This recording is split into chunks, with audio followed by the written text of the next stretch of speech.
Just a quick heads up, the Holy Hive Show does contain adult language that may not be suitable for sensitive listeners and children.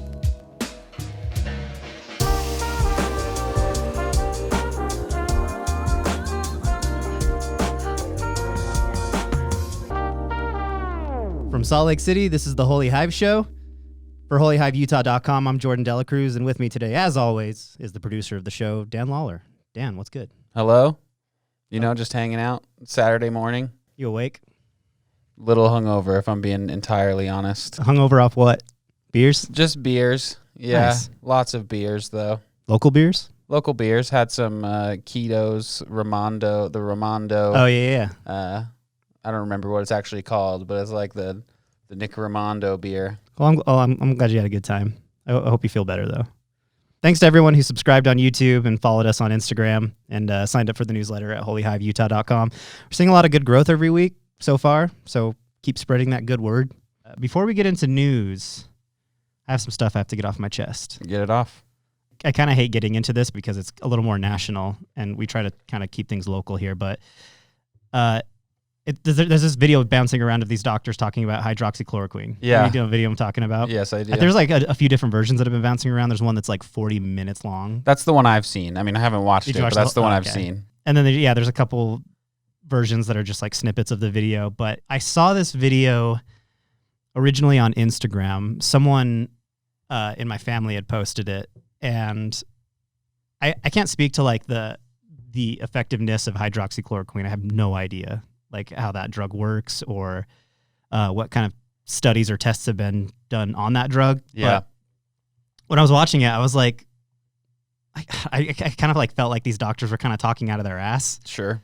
And so I just decided to do like a little bit of research. Yeah. And so I just started Googling names and I gotta say, like, a lot of these doctors spend most of their time talking about politics. Truly. They really do. And some of them spend a lot of time like talking about religion. And witchcraft. And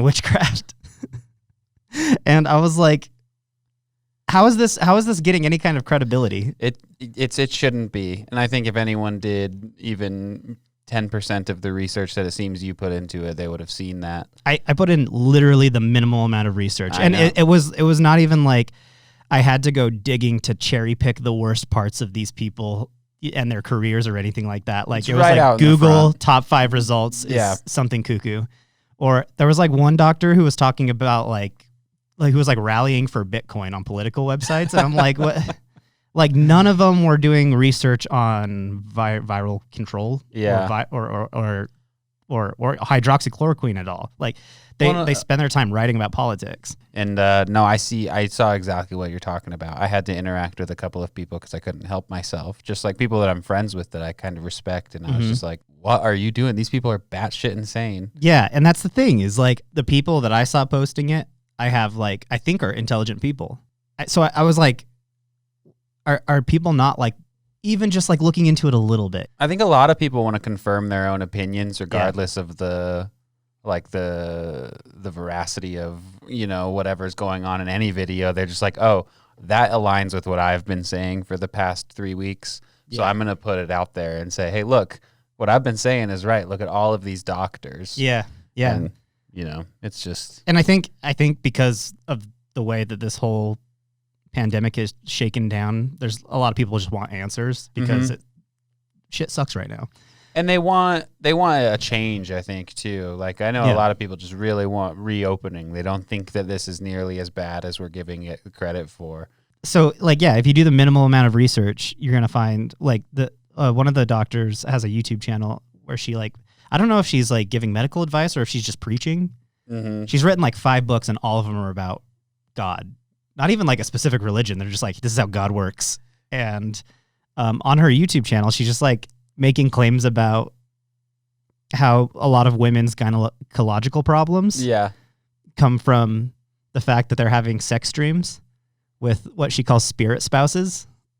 So she's like, you can get ovarian cysts from having sex dreams, and this isn't like something you have to dig for. That like she promotes a YouTube channel where she talks about this stuff. That must be where all my hemorrhoids come from.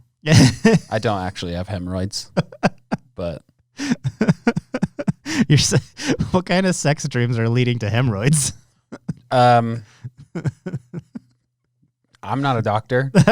You got to talk to this doctor. Yeah, she'll tell me. She'll tell you. I think when you break it down more than any other media outlet, more than cable news, more than newspapers, more than digital websites associated with newspapers, actual journalistic outlets, people are getting all of their information from social media influencers. And that could be someone that works for Fox News or someone that works for CNN or the Huffington Post or something like that. But like, it's social media is like driving information right now. It truly is. And so there's this thing where you get batshit crazy information from people that are not credible at all. And people are treating it like they have the answer, you know, and social media is kind of set up in a way to promote that, you know, if people are interacting with it, then it's like hitting it's rising up harder, to the top. You know? Yeah. And so like, I just want to know, like, cause I've been thinking about this a lot. Like, how do you feel about the way that social media has kind of been a vessel for all this like misinformation? Well, I think it feels pretty bad, honestly. And I think you're totally right about it being incentivized through likes and that, you know, sort of stuff where I want people to interact with my stuff. It's like almost a popularity contest. It's hard to talk about anything when people are coming at this with just kind of their own different news source. Everyone's kind of coming at this with their own set of rules and their own set of criteria for like what is and isn't allowed in an argument. Yeah. And I just think that that's really impossible to have an informed discussion when all of the information is coming from wildly different sources and some of it's completely untrue. Yeah. And some of it is like super anecdotal. Yeah. And it's just, you know, this type of video where you can cut snippets out of it and make it sound like this crazy, outrageous thing. It's sexier than, I don't even know how you would take an actual peer-reviewed published study on a treatment for maybe a vaccine for COVID or something like that, and make that like consumable for like social media followers. Yeah. Like that's the weird problem with this is the way that social media is set up. We want people to just be loud and screaming on videos and stuff like that, and that's what's sexy to people. A huge peer-reviewed study that's 20 pages long and in some language that you don't understand is not sexy. It needs pictures. Yeah, maybe that's the problem. We need more pictures in peer-reviewed studies. I believe it. Or find a way to make this content sexy. But like, it honestly is kind of on us to do the research on these types of things and, you know, not make decisions. Like someone telling you something on a social media website is not being informed. Yeah. But it makes you feel like you're informed, you know? And it makes you feel empowered to share that, like as if you're doing maybe a good thing when you're really just spreading more misinformation. Yeah, and I think also the kind of uncomfortable thing is that when you start digging into actual science and actual data, you kind of find that they have way less answers than you would assume that they have. Mm-hmm. But they're making decisions based on what they found. They might not have the complete answer, but they're like, this is the direction we're heading and this is what we found. So it's almost like every peer-reviewed study is a hunch that gets you a little bit farther. And I think that especially in this generation of instant gratification, is frustrating for people to see, we don't have the answer. Like they're like, no, you have the answer. Yeah. You're just not telling me. Yeah, I think just to kind of wrap up this whole thing, I think it's up to us to kind of look into stuff that's bouncing around the internet like this. And obviously it's really boring to look into people's research and look into data and try to read like peer-reviewed and published reports. But it's essential until we can find a way to memify peer-reviewed studies. We're kind of screwed. We need a way to memify the information at hand. But anyway, I just wanted to talk about that. I actually think that one of the ways that we can beat stuff like this, where misinformation is kind of leading us to talk about bullshit that is not productive in any way, like talking about how often presidents golf and stuff like that, honestly, is to just focus on state politics. Because truly, again, like I wanted to talk about this because I think misinformation is kind of dangerous, and we're working in media right now, so it's kind of an interesting thing to break open. But like, I think if you kind of focus on your community and you focus on the people in your community, then you're going to have a greater chance of a productive discussion, especially since, oftentimes you can actually look them in the face and talk to them, and you're less 100%. You're less likely to call them a cuck Yeah. or something like that on the internet, like you would. And then it helps us hold our own politicians accountable, which I think is a lot easier to do on the state level than the federal level. So, and we did a good start by getting Greg Hughes the fuck out of here. Yeah.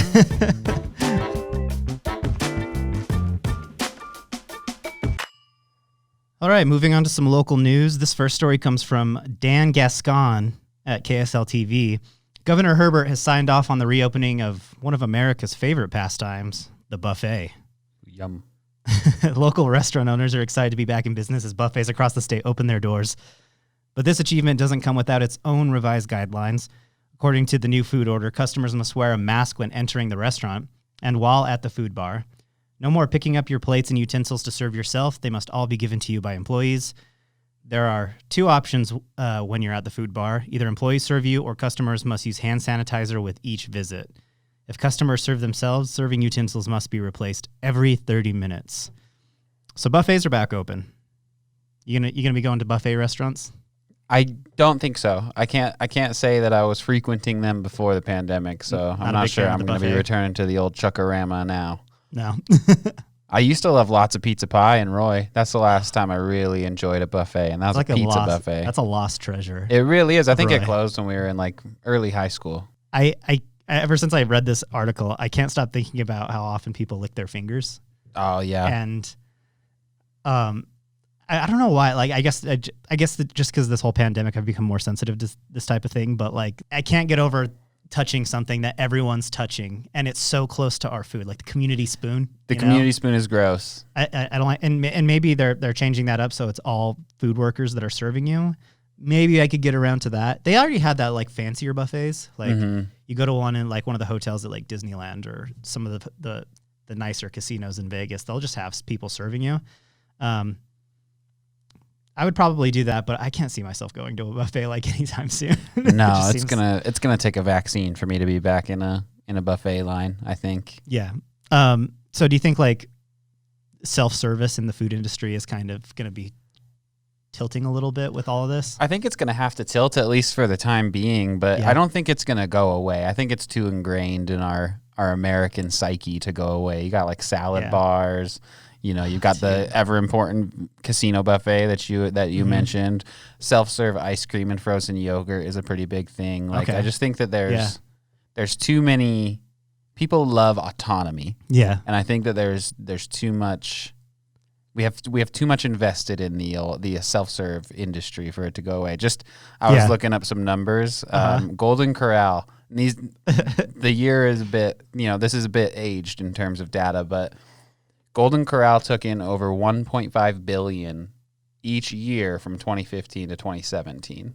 So they cleared $1.5 billion in 2015, 2016, and 2017. I mean, that's just Golden Corral too, Yeah. So I think there's too much money for it to just disappear. Yeah.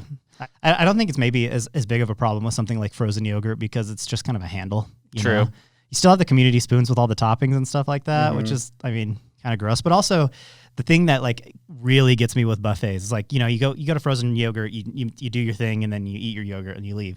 But at buffets, it's like you go to the bar, you come back, you eat, and then you go back to the bar. Yeah, and you're like over and over.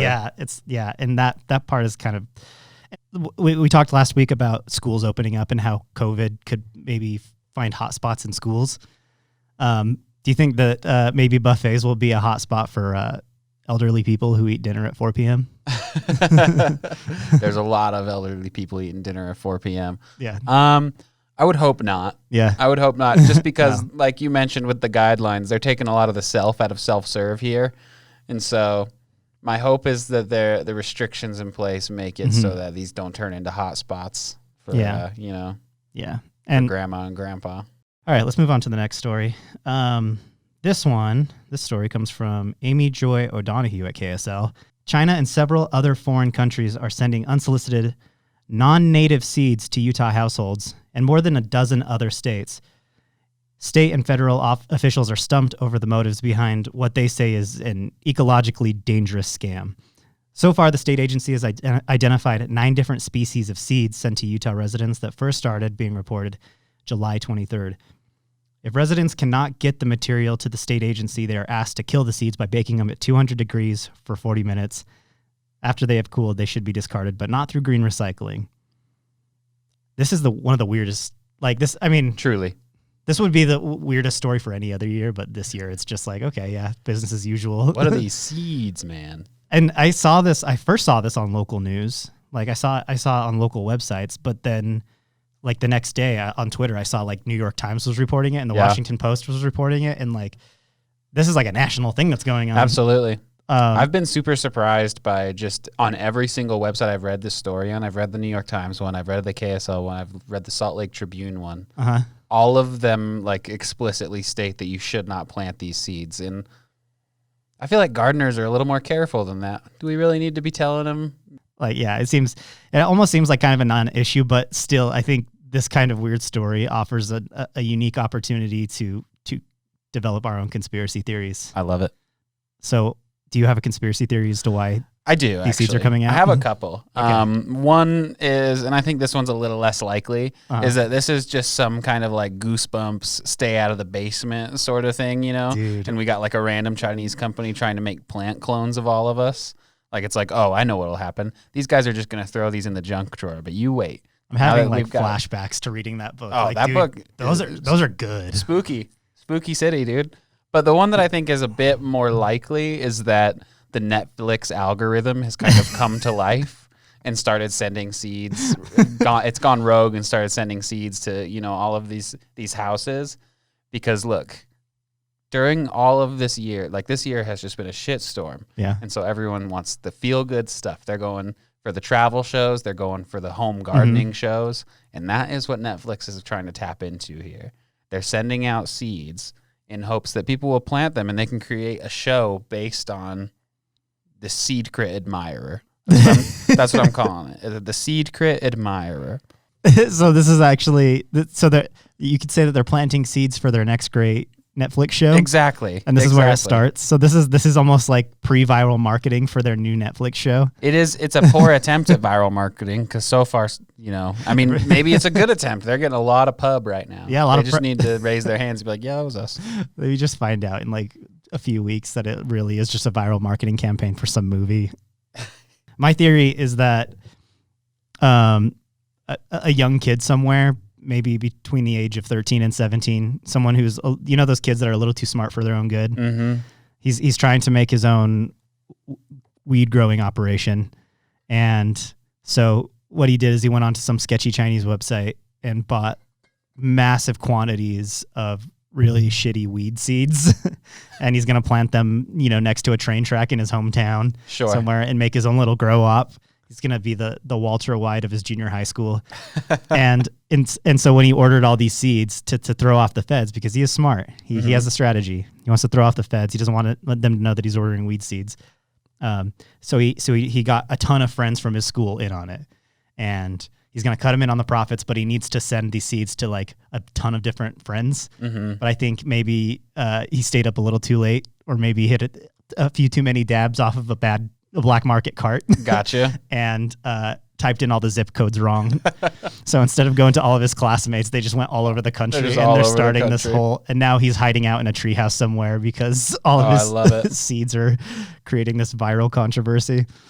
Anyway, I'm excited to see where the seeds came from. Hopefully there's more. This is still kind of an early story, but I think they're investigating it right now. But all right, let's move on to our last story. So this one comes from Adam Forgy at KUTV. Everyone basically in Utah, though, is reporting on this. Yeah. Stonemasons have been restoring the Salt Lake City Temple, and they uncovered something that has been perched atop the sacred building for 128 years, a time capsule. The time capsule was sealed in a concrete sphere upon which the angel Moroni stood for over a century. Inside the capsule, members of the Church History Library found coins, medallions, copper plates, and many books, though the books had been damaged due to years of moisture exposure, but the coins are in pretty good condition. Nice. How are those copper plates?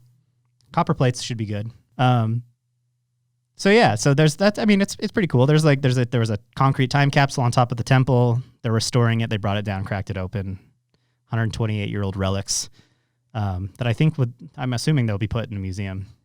They belong in a museum, as Indiana Jones would say. Absolutely. So look at all these coins.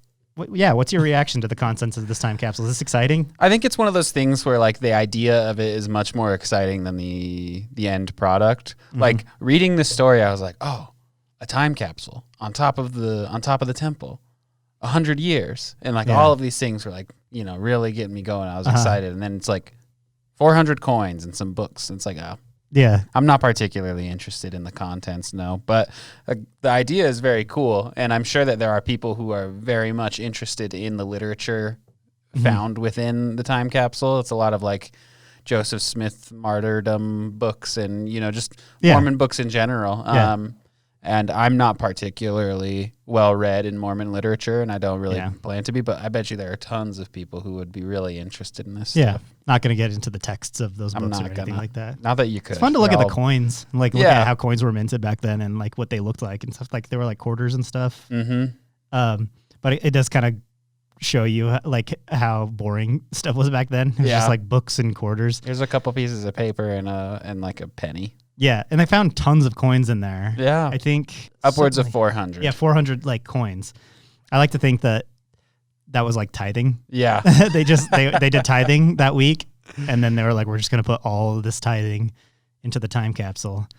And if we ever come down on hard times, there's always money in the temple. There's always money in the temple. Like there's always money in the banana stand. There's lining the walls of the temple with tithing. I love it. It's like a rainy day fund. It looked like when I looked at the pictures that like the coins were just like scattered throughout the cement. Like they weren't like in a nice pile. Yeah. They were just everywhere in the cement ball. And I was like, huh. Yeah. Seems like doesn't seem like a very smart way to do that, but okay. Just loose coins. Like I lose coins in my couch and you guys lost coins just all throughout cement. That'd be crazy if like lightning struck that ball and it exploded and there was just rare coins all over Utah. Don't tell Deloy. Do you think time capsules in general are cool, or is modern life over it? I think I think the idea of a time capsule is way cool. Okay. Just preserving something. You know, if I'm invested in whoever created a time capsule, I'm going to be invested in whatever they put in that time capsule. Yeah. I think ultimately they're just kind of a look into like what we found important at any given moment in history. Mm-hmm. And I find that fascinating. I do think like obviously modern technology is cooler than like a manuscript from a book from the 1800s. Uh-huh. But, you know, the past is always going to inform what we think is cool in the present.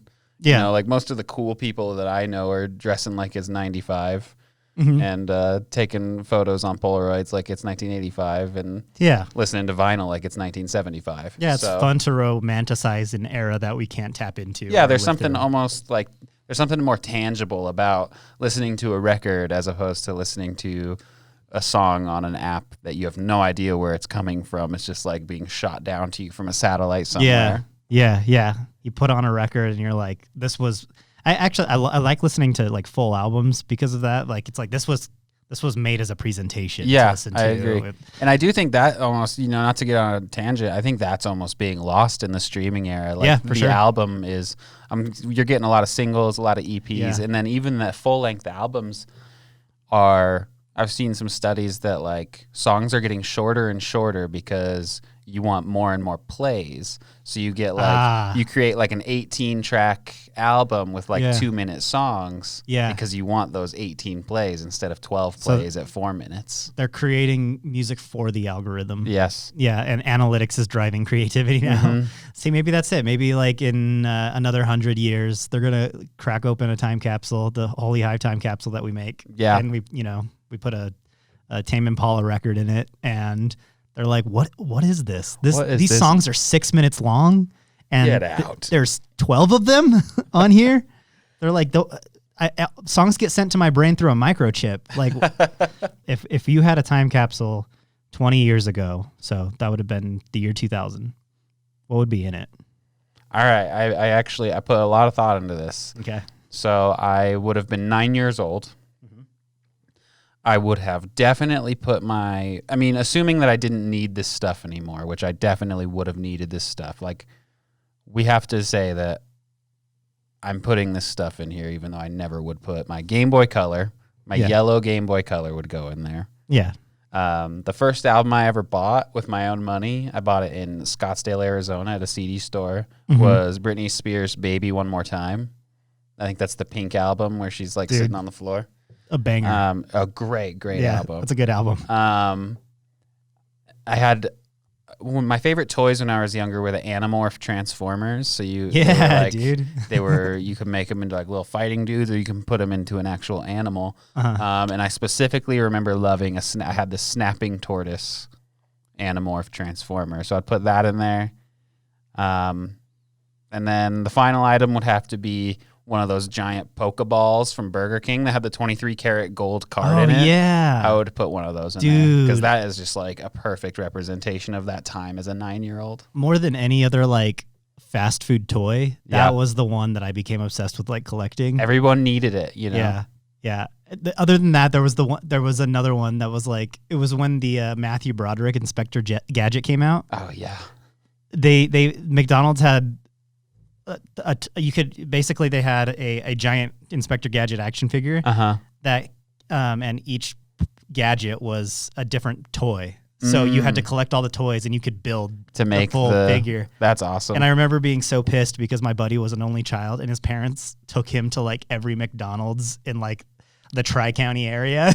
Some of the kids that we grew up with were so spoiled. I know. And I was so pissed and jealous. He also had like all the N64 games that but I think you made a good point when you were listing these things off, is that time capsules are probably a little flawed in that if there's something that's really important to someone in a certain era, they're not going to just seal it off and bury it. They're probably going to hold on to it and keep using it. But for my time capsule from 20 years ago, if I was going to put in the first album I ever bought, it would have been Now That's What I Call Music, the original. Now That's What I Call Music. Oh, that's a great one. Yeah, that Now one. Is that the one with Hard Knock Life by Jay-Z on it?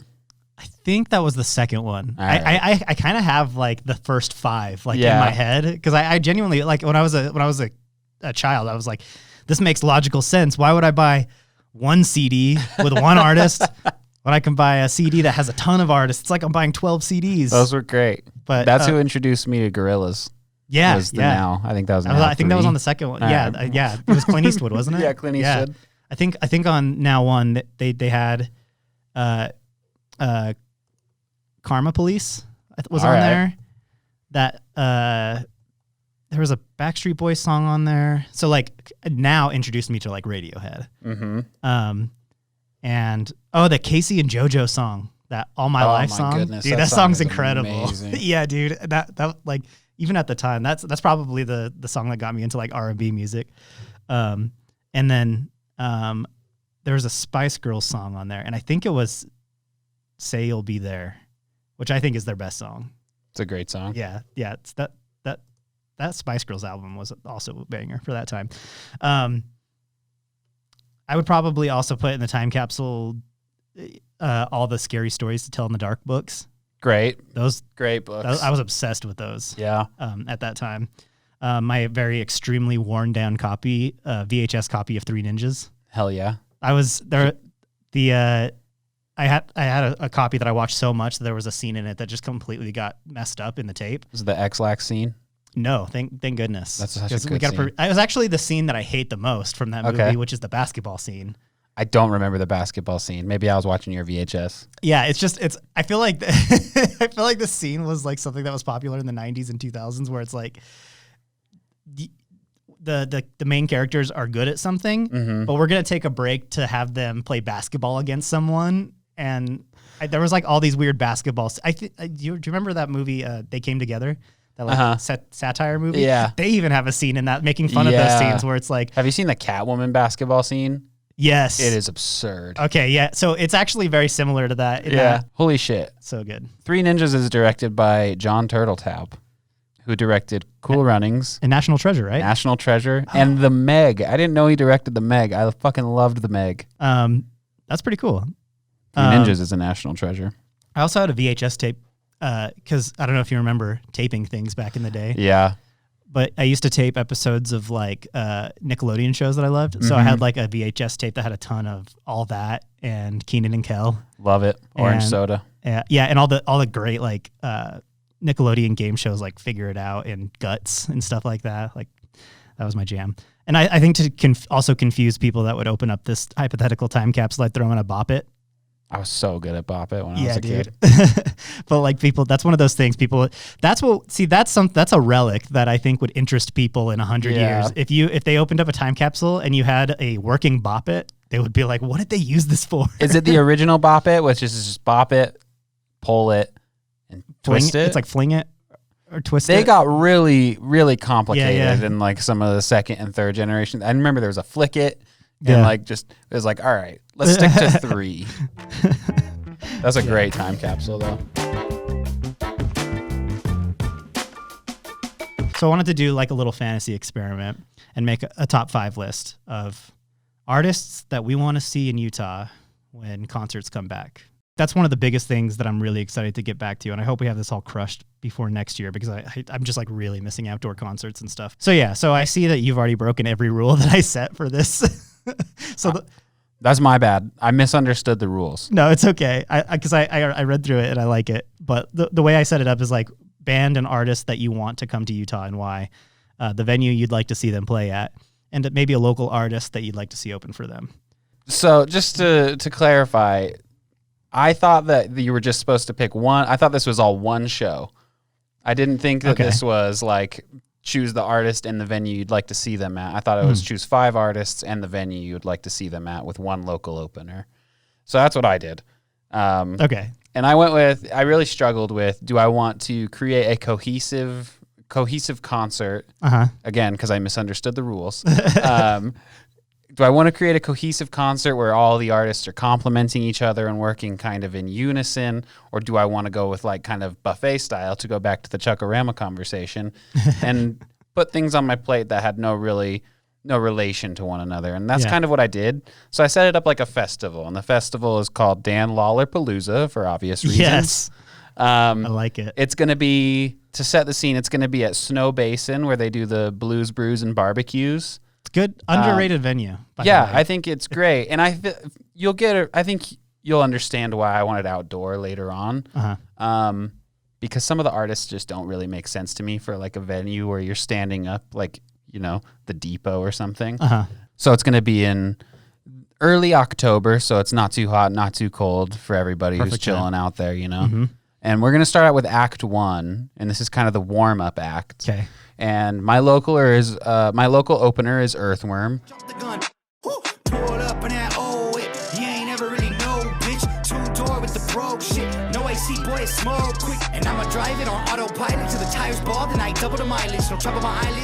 Our good friend from Ogden. Shouts to Worm. Yeah, shouts to Worm. And he's going to be my first choice. And I wanted to start off with hip hop because it will get the energy going, but it's not going to burn anyone out right away. Like you can kind of vibe. Yeah, there's some harder stuff coming up later that's where you're going to really get worn out. And you don't want to start with that. You want to ease people into it. Okay. So I'm going to start with Worm. First of all, he's great. I think he's very talented. I love his music. So good. Shout out to Cleesh too.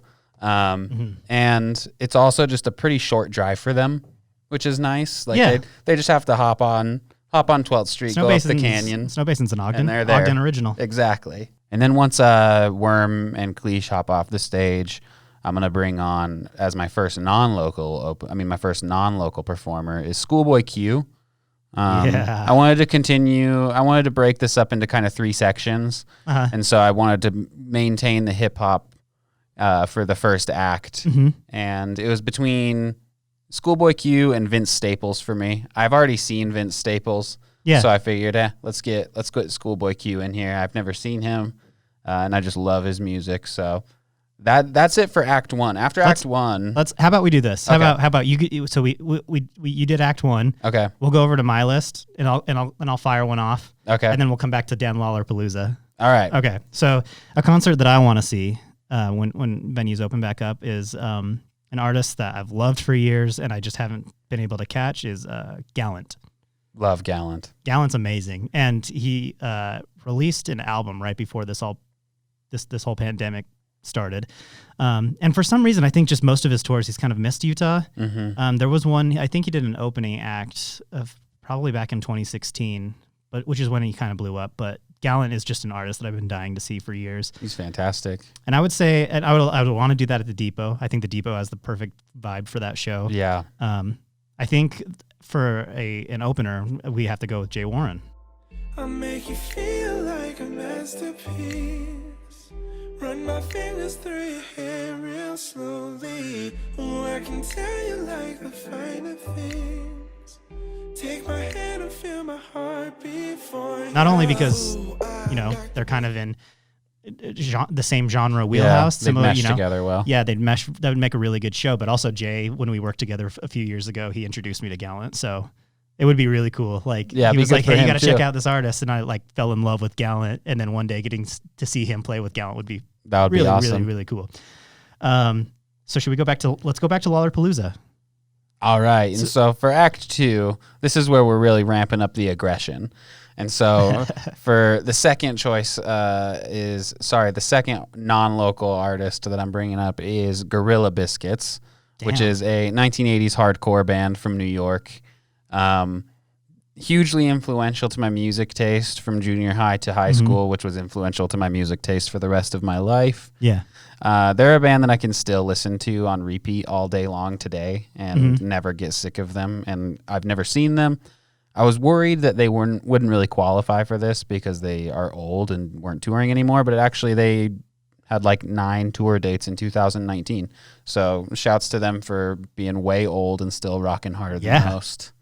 And they're going to be followed by our most aggressive band, which is Rage Against the Machine. Legitimately one of my favorite bands of all time. Embarrassing or not, they informed a lot of my thoughts and opinions in when I was younger. And, they just bring us to the peak of aggression, I think, in terms of this show. I really wanted something to get the blood going. Yeah. And especially in this day and time where everyone's really fucking mad. Yeah, it seems we need Rage Against the Machine more than ever. We do. Now. And they were going on tour before all this happened. Yeah, a lot of their dates got canceled. They announced a reunion tour for this year, and I was looking at a couple of those dates. I was looking at Boston possibly. I love Boston, but I wasn't able to. Also, Rage Against the Machine has history in Utah. Yeah, the Spanish Fork story. Yeah, we'll have to dig into that one on an episode. I don't want to. I think that is worth digging into in maybe a longer form on another podcast. It is amazing. But if you haven't heard of it, essentially, Rage Against the Machine played a show in Spanish Forks Fairgrounds, and it made everyone in the community really upset, and they thought the world was ending just because the Rage Against the Machine was playing in their neighborhood. Well, they thought they were trafficking in gang members and cartel and stuff in their tour bus, and they were booked on accident. Yeah. They were not supposed to be booked. Yeah, so we'll dig into that on another one, but that's just a really cool piece of history. I also have a cousin that was at that show. That's amazing. It was amazing, yeah. All right, so going back to my list, number 2. Do 2 of them. Do 2 of them? Okay, I'm gonna do 2. I'll go through the next 2. So this one's kind of a makeup show because these people were supposed to be here last year. This band is Glass Animals, and they were supposed to play last year. I can't remember what venue they were supposed to be at, but their drummer got into a biking accident and it took them off the tour. Really, really sucked. I was ready for that show. I really wanted to see those guys. And then they're going to play Red Rocks again this year, and then this all happened. Yeah. And so there was 2 opportunities that I missed being able to see Glass Animals. I did see them in 2016 after they released their second album at Red Rocks in Colorado.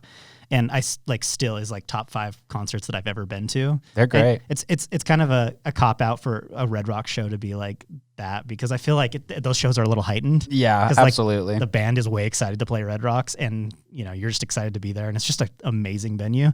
I think I would love to see them though here at the Ogden Amphitheater, and I think Ogden Amphitheater is probably a little bit small for Glass Animals. I think they would sell it out and it would kind of overflow. But also with Ogden Twilight, they have huge people come, and they can handle huge shows. But mostly because I'm just not a huge fan of USANA.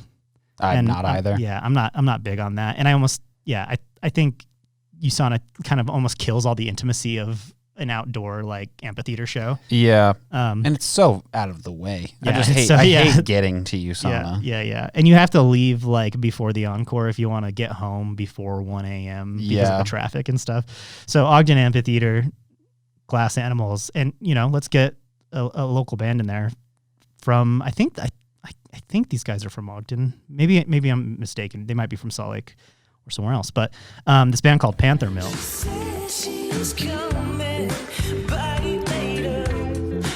Have you heard these guys? Yeah, Panther Milk's They're great. really good. Yeah. And you can check out their music on Spotify. They have a really good vibe that I think would fit with Glass Animals really well. So that's my number 2 show.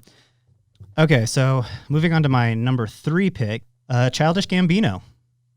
We saw Childish Gambino in 2014, I think. We did see Childish Gambino in 2014. That was a great show. That was shortly after the Because of the Internet album. So yeah, which is still my favorite album. I think that's his best work. Yeah, it's really good. But anyway, obviously since 2014, he's kind of taken on this different life. In his acting career, he's got into like, Star Wars, the Star Wars universe, and like Lion King and stuff like that. And it seems like every album or every piece of music that he puts out just becomes like a little bit more experimental, And he seems like a guy that's really obsessed with putting on a good show. And I think that's kind of half the battle with a good concert. For sure. Is like the presentation. And whether you like are consistently enthralled with his work or not, I think he'll put on a show. He'll like take care of you, For sure. Like even if there's songs that you don't like, he's going to find a way to present it in a way that, gets to you. And I think this show has to take place not in like a traditional venue. It has to be like out in the salt flats at night, and you have to hike an hour to get to the space. I love it. And it's just like this secluded, desolate area. It's a journey. Yeah, it's a journey. And I that would be the best Childish Gambino show, just this open space on the salt flats. And for a local opener, I got to go with Concise Kilgore. New York aesthetic, the brain of Bill Gates with Tupac embedded. In the city, religion is predetermined. I feel like Michael Jordan ripping the hearts out of Mormons. My legacy Have you heard his stuff? I've heard Concise Kilgore. Really good. And I think he's got like this, he's a hip hop artist that I think pulls a lot of samples and a lot of inspiration from all kinds of music, kind of like Childish Gambino does, where he's kind of digging into like different, not just like traditional hip hop stuff. It's not just like constantly writing in 808 or anything like that. Yeah. He's like trying to really pull from different inspirations, and is like similar to Childish Gambino. He's got like really vibrant wordplay. And I think that would just be a good opener. And I think he has opened for a couple hip hop artists in like some of the Twilight concerts and stuff like that. But yeah, so Concise Kilgore. All right, awesome. let's move on to Act 3 of Dan Lawler-Palooza. Dan Lawler-Palooza. So this is the closing act. After everybody has some dinner, you come back and the stage has been, kind of changed into a more relaxing open area. For the first band of Act 3, we're gonna have "This Will Destroy You." I wanted to bring to bring us in for kind of a smooth landing of this day-long festival. This is when the mushrooms are starting to taper off. Exactly. Yeah. You're gonna get some nice, relaxing, at times, intense instrumental music. This is another one of my favorite bands, and I have been trying and mostly failing to see "This Will Destroy You" for 6 years now. Yeah. We had one, Jordan was there for one experience. Yeah. The one time I've actually successfully seen them was not the best situation. Things went a little haywire. And so I didn't really enjoy my time at that This Will Destroy You show. And every time they've come since, something's just come up. I had tickets to see them at Metro one year, and I just had to bail because I had a flight that I needed to wake up at 3 a.m. for. Yeah. The year after that, I was told I was put on a guest list, and then I went to the show, and I was not on the guest list. So I just decided to bail instead of pay $25 for 35 minutes of music. You got iced at the door? I got iced at the door. But yes, they're just an amazing band that has done quite a bit for me in terms of just relaxing. And subtly, like, they're a band that's kind of been a go-to for like bed music in movies. Yeah, absolutely. Like they're not necessarily scoring movies, but they're tapped into a lot for like cinematic purposes. They have a song called "The Mighty Rio Grande," which has been used in so many pieces of media. It's in like the 1985 Bears documentary. It's in World War Z. I think it's in Room. I think yes, it is in Room when he's in the rug in the back of the truck. That's that exact song. That is a beautiful song. Really good. And so once they're done, my headlining artist is going to be Hans Zimmer. Incredible. I've watched his Coachella performance many times, and his Live in Prague concert was on Netflix for quite some time. It might still be on Netflix, and that shit is amazing. I would pay any number of dollars and drive any distance to see him perform. And so I think that he's the perfect person to end us on like a simultaneous, like exhilarating and relaxing, calming level. It's a roller coaster. It is a roller coaster. And I think that, I like a show that has a really nice life to it. And so we're starting off bringing the energy up with the hip hop. We're really ramping it up with the aggression of hardcore. And then we're coming down with some instrumental music and some orchestral music. Yeah. And that's the end of Dan Lawler Palooza. I love it. It's a great show. Yeah, I'm really excited. And Snow Basin, I think, is a great. I can't, man. If you could watch a Hans Zimmer concert at Snow Basin, just with among those the mountains and yeah. everything, and it's nighttime, it'd be beautiful. All the stars. Oh my God, that'd be beautiful. Incredible. Get on it, promoters. All right, I'm gonna go through the last two artists on my list. So actually, my number 4 is also an instrumentalist. Nice band, because I think people are sleeping on instrumentalists as good concert fare. I always would say that. Yeah, and so my number 4 is Tycho, and Tycho's been here a couple times. Yes, I've seen Tycho. Yeah, wonderful performance. Where did he play? I saw him at the Depot. See, Depot's perfect venue for that. Yeah, and you want somewhere. It has to be indoors. You want somewhere with a lot of lighting control. Mm-hmm. So I saw Tycho at Life is Beautiful in 2017, and they had a stage, and then basically it was like a giant.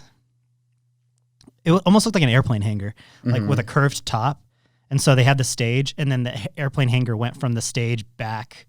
And then on the ceiling of the hangar, they put tons of lighting stuff that was mapped into all the lighting production. And then they had LED screens going down the side.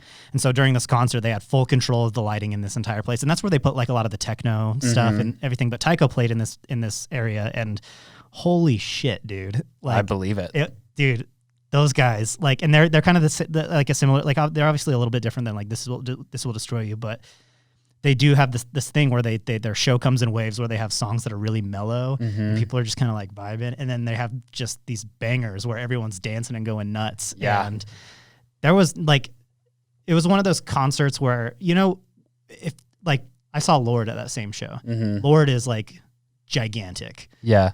So if you're, and we were pretty close to the stage too, and if you're close to the stage for someone that huge, sometimes the concert's not always that fun. I usually prefer to not be close to the stage personally.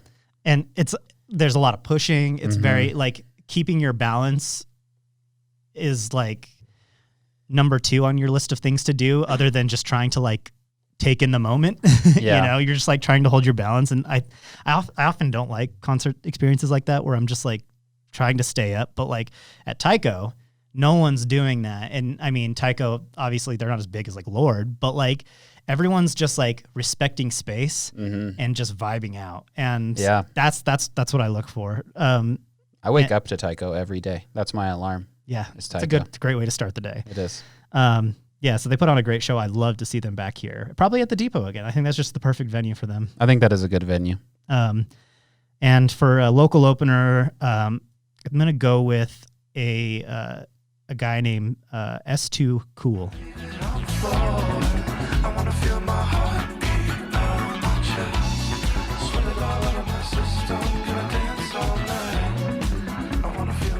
You heard of him? I've never heard of S2 Cool. And he makes a lot of the kind of similar music. Like I think he does tap into vocals in some of his work, but a lot of his stuff is like really danceable, thoughtful music production. Yeah. That's just really fun to vibe out to.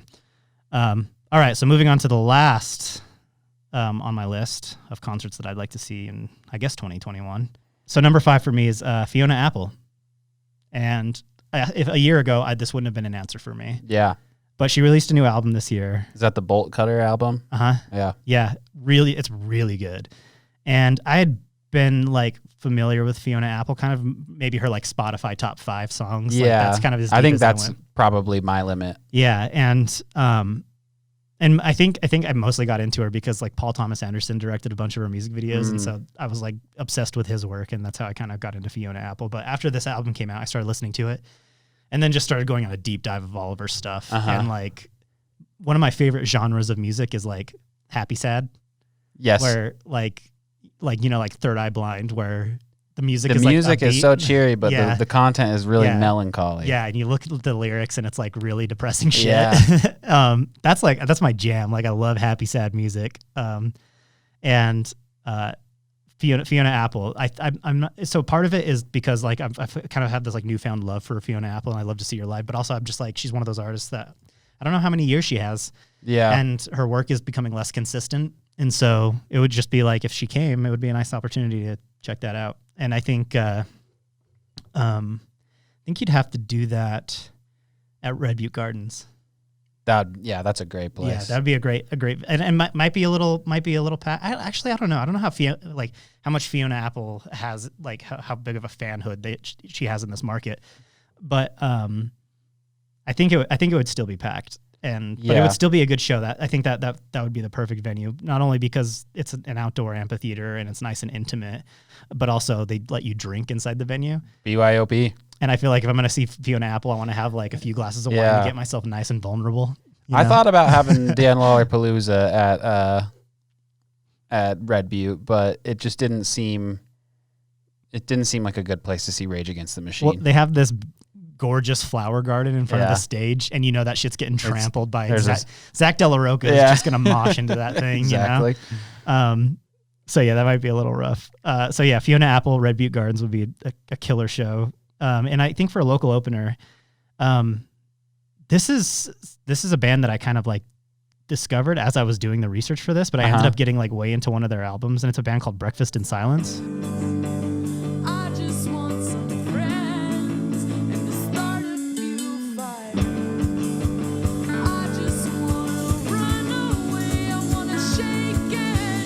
Them? I've never heard Breakfast in Silence either. A Salt Lake City band, and they have this really kind of raw garage punk feel, and I think they're really good, and I think they would make a really good opener for Fiona Apple.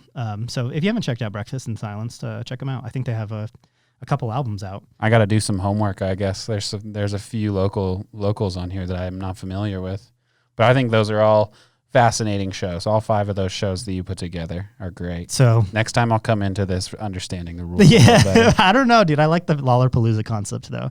It's not bad. I think that could be another challenge, is that we just try to put together a 4-day festival or 3-day festival. There you go. In Utah with locals. Maybe that's the next thing, is we make we do a draft for the next great Utah outdoor festival. Well, there was going to be an outdoor hip hop festival this year that really I think got canceled. Yeah.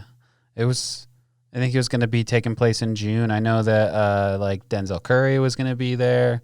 Damn. And there was going to be quite a few good artists that I was pretty interested in. So it's canceled. Sad that it's not taking place, but hopefully we can get that back. Yeah. Dying for more outdoor concerts, or more concerts in general. I would love outdoor concerts.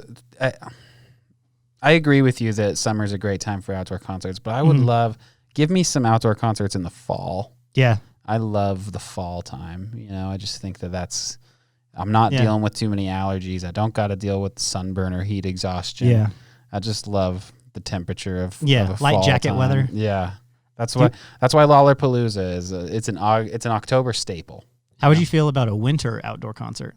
I would feel okay about it, depending on where and when and how. You know what I mean? I saw I think it was like 2008 or 2009, I saw Dashboard Confessional. Oh, I was there. On 25th Street in Ogden. Some old guy tried to fight me. Over what? He was being a dick. Chris Caraba's pick. And I pointed at him and said, "Stop it." And he grabbed my finger and bent it backwards. And it was just a really big thing. Damn. It was annoying. But yeah, that was in the winter. And yeah, it was outdoor. Yeah. And I think that worked. But you just have to prepare. I think if you have winter clothing on, Mm-hmm. being in a crowd isn't too bad. No, I agree. Yeah. It's As long probably as you got worse the for the movement, artist. you keep the movement up. Yeah. You know? Dan said keeping the blood Exactly. flowing. Yeah, maybe that's an underrated thing that we need to get into more is winter outdoor concerts. I don't know. Maybe artists don't like doing it. It presents different problems. But anyway, that's our little concert draft, and that's going to do it for the Holy Hive Show today. Actually, Oh, before God. we go, Yeah. I would like to give a quick shout out to Ken Sanders' book, Rare Books. Oh, that's right. Ken Sanders Rare Books is currently holding a GoFundMe to try to save their store. They go through bullshit every year, it seems like, with people trying to take over Yeah. their space to build goddamn more apartment buildings. Like, Yeah. we need 8,000 more apartment buildings in Salt Lake City. But they're currently struggling due to the pandemic. So if you go to GoFundMe and just search Save Ken Sanders Rare Books, that would be really sweet if you could donate some money, because I love that store. A staple of Salt Lake City. Yeah, I love getting lost in their old postcard section. Speaking of time capsules, Yeah. that store is a time capsule, and it'd be a damn shame to lose it. Save Ken Sanders books. Let's do it.